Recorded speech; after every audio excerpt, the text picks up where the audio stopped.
మనం విజయవాడలో ప్రవేశించేటప్పుడు మొదటిగా తల ఎత్తి చూస్తే కనపడేది బాబాసాహెబ్ అంబేద్కర్ విగ్రహం. అలాంటి విగ్రహాన్ని ఆవిష్కరించి ప్రారంభించినటువంటి జగన్మోహన్ రెడ్డి గారిని కొనియాడవలసినటువంటి ప్రజాస్వామ్య దేశంలో నాకు అర్థం కాల.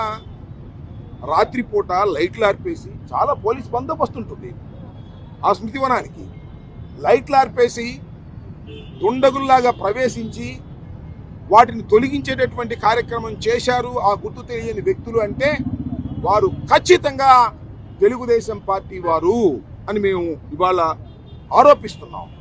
చంద్రబాబు నాయుడు గారి ప్రమేయంతో, లోకేష్ గారి ప్రమేయంతోనే ఈ సంఘటన జరిగింది. అలా జరగలేదు.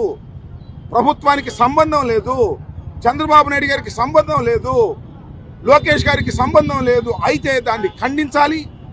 ఖండించి మళ్ళా జగన్మోహన్ రెడ్డి గారి పేరును అక్కడ మళ్ళా ప్రతిష్ఠింప చేయాలి. అలా చేసిన రోజును మాత్రమే ఇవాళ ఈ ప్రభుత్వం మీద ఉన్నటువంటి మరక పోతుంది. నేను చూస్తున్నా చాలా చోట్ల సెక్రటేరియట్లు ప్రారంభించారు జగన్మోహన్ రెడ్డి గారు, లేదా మరొక అభివృద్ధి కార్యక్రమాలు ప్రారంభించారు. వాటన్నిటినీ పగలగొడుతున్నారు, వాటన్నిటి మీద దాడి చేస్తున్నారు. ఏమిటి అన్యాయం అని అడుగుతా ఉన్నా, ఏమిటి ఆటవిక రాజ్యం అని అడుగుతా ఉన్నా. జవహర్లాల్ నెహ్రూ గారు నాగార్జున సాగర్ నిర్మాణం చేసి ప్రారంభించారు.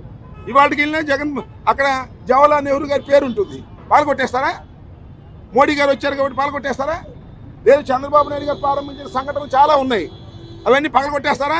పగలగొట్టేయాలా? ఏమిటి దారుణమైనటువంటి ఒక సాంప్రదాయాన్ని ఇవాళ తెలుగుదేశం పార్టీ అధికారంలోకి వచ్చిన తర్వాత తీసుకొచ్చారు. ఇది చాలా దురదృష్టకరమైనటువంటి సంఘటన. జగన్మోహన్ రెడ్డి గారు ప్రారంభించినందుకు మీకు కోపమా, లేక అంబేద్కర్ గారి విగ్రహం అంతెత్తున ఉందని ఓర్వలేని కోపమా?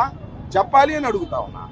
ఇవాళ ఆ స్మృతివనంలోకి ప్రవేశించి జగన్మోహన్ రెడ్డి గారి అక్షరాలను తొలగించే ప్రయత్నం చేశారు అంటే అది జగన్మోహన్ రెడ్డి గారి మీద దాడి కాదు, అది బిఆర్ అంబేద్కర్ విగ్రహం మీద, స్మృతి వనం మీద దాడిగా భావించాలి. ప్రజాస్వామ్యవాదులందరూ ముఖ్యంగా అంబేద్కర్ విధానం పట్ల విశ్వాసం ఉన్నటువంటి ప్రతి ఒక్కరూ దీన్ని ఖండించాలి. ప్రభుత్వం వెంటనే ఆ అక్షరాలను అక్కడ పునః ప్రతిష్ఠించాలి. లేకపోయినట్లయితే దీనికి కారకులైనటువంటి వ్యక్తులు చంద్రబాబు నాయుడు గారు, లోకేష్ గారు అని అనుకోవాల్సి ఉంటుంది. కాబట్టి తక్షణమే ఆ చర్య తీసుకోవాలి. ప్రభుత్వం దీన్ని ఖండించాలి. ప్రభుత్వం దీన్ని పునరుద్ధరింప చేయాలి. ఒక ఉదాహరణ, అంబేద్కర్ గారి విగ్రహం దగ్గర అక్కడ ఏమైంది? అంబేద్కర్ గారి పేరు కన్నా జగన్మోహన్ రెడ్డి గారి పేరు పెద్దగా ఉంది. బాధపడిన కొంతమంది దళిత యువకులు వెళ్ళి అది పీకేశారు.